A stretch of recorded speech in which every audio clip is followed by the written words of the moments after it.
বাকি যে সম্পদগুলো রয়েছে এই সম্পদটা দেখবেন আপনার নেশাব হয় কিনা। যদি নেশাব পরিমাণ অর্থাৎ 55,000 টাকা সমপরিমাণ অর্থও যদি আপনার কাছে থাকে তাহলে আপনার ওপরে কোরবানি আবশ্যক, আপনি কোরবানি দেবেন। এখন আরেকটি বিষয় রয়েছে, সেটি হচ্ছে যে আপনি ঋণগ্রস্ত, আপনি তারপরে ঋণ পরিশোধ করেছেন, আপনার কাছে এখন টাকা নেই, আপনি কি কোরবানি দিতে পারবেন না? দেখা গেল আরেকজন মানুষের কাছ থেকে ঋণ নিয়ে আপনি কোরবানি দিচ্ছেন, কোরবানি আদায় হয়ে যাবে, আপনি সওয়াব পেয়ে যাবেন, কিন্তু ঋণ করে কোরবানি করাটা আপনার উপরে আবশ্যক না, জরুরি না। এটা হচ্ছে মূল কথা। তো প্রিয় ভাইরা, আশা করি উত্তর পেয়েছেন। এখানে আর সংশয় বা সন্দেহ থাকার কথা না।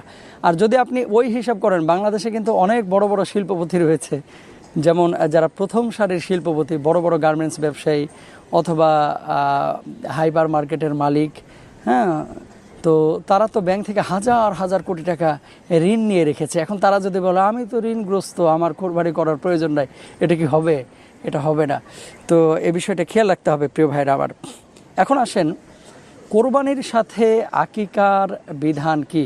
কোরবানির সাথে আকিকা করা যাবে কিনা? প্রথমত রাসূল আকরাম সাল্লাল্লাহু আলাইহি ওয়াসাল্লামের হাদিস আপনারা খেয়াল করুন, ইন্নাল গুলাম মুরতাহানুন বিআকিকাতিহি। রাসূল আকরাম সাল্লাল্লাহু আলাইহি ওয়াসাল্লাম স্পষ্টভাবে বলেছেন যে সন্তান বন্ধক থাকে,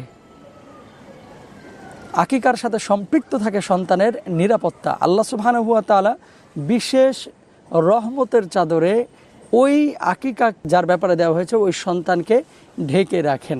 অর্থাৎ আল্লাহ তাআলার বিশেষ জিম্মাদারি সাবেত হয় আকিকা যে বাচ্চার পক্ষ থেকে দেওয়া হয়েছে সে বাচ্চার উপরে। এই জন্য আমরা আকিকা দিই।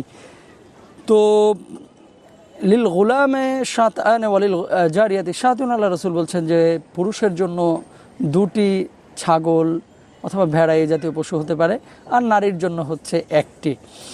তো আপনার আয়েশা সিদ্দিকা রাদিয়াল্লাহু তাআলা আনহা থেকে বর্ণিত, তিনি বলছেন যে আকিকা দিতে হবে 7ম দিনে। এটা রাসূল আকরাম সাল্লাল্লাহু আলাইহি ওয়াসাল্লাম স্পষ্টভাবে বলেছেন, সাবাউন শব্দ উল্লেখ করেছেন। কোনো কারণে এই মুস্তাহাব আমলটি যদি কেউ করতে না পারেন, অর্থাৎ 7ম দিনে যদি আকিকা দিতে না পারেন, তাহলে 14তম দিনে না পারলে 21তম দিনে, হ্যাঁ, এটা হচ্ছে মুস্তাহাব। এখন আপনি সন্তান জন্মের পরে আপনার কর্তব্য হচ্ছে 7ম দিনে আকিকা করে দিবেন যদি সামর্থ্য থাকে।